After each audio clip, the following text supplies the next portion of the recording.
Utanríkisráðherra telur koma til álita að ríkið kaupi skuldabréf af bönkunum eins og lagt til í nýrri skýrslu Merrill Lynch. Ráðherra segir það vera færaleið. Ekki hefur verið tekin ákvörðun hvaðan nýtt lán ríkisins muni koma. Íslenska efnahagskerfið hefur verið í þungamiðju umræðunnar undanfarið í ljósi alvarlegrar stöðu á mörkuðum og hvaða leiðir séu færar út úr þeim krappadansi sem það er í.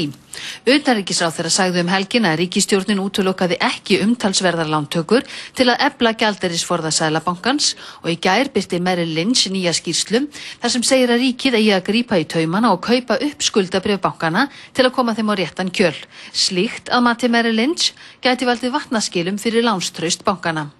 Björg, hver eru viðbrögð ykkar í ríkisstjórn við þessari skýrslu Merrill Lynch frá því í gær? Já, við höfum ekki tekið neina formlega afstöðu til þess í ríkisstjórninni. Við erum auðvitað alltaf að skoða alla leiðir sem færar eru og ég tel að þetta geti alveg komið til álita, þessi hugmynd sem þar er sett fram að ríkið í einhverju formi skoði það að kaupa skuldabréf af bönkunum. Það held ég að sé alveg leið sem að geti verið fær. Það þarf bara að skoða hérna formlegu hlið þeirra mála eins og annað.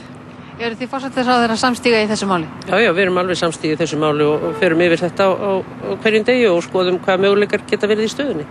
Lántaka ríkisins sem nú verðist í undirbúningi myndi hins vegar ekki endilega leysa allan vandann.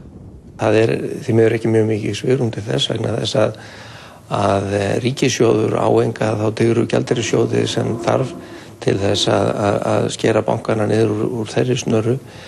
Ríkissjóður er þá sjálfur að taka lán til þess að greiða niður skuldir bankana og þó að lánskjör ríkissjóður séu eitthvað betri heldur en bankana að þá eru þau nú samt ekki sérstaklega góð þessar mundir þannig að það verður mjög dýr aðgerð fyrir ríkissjóð.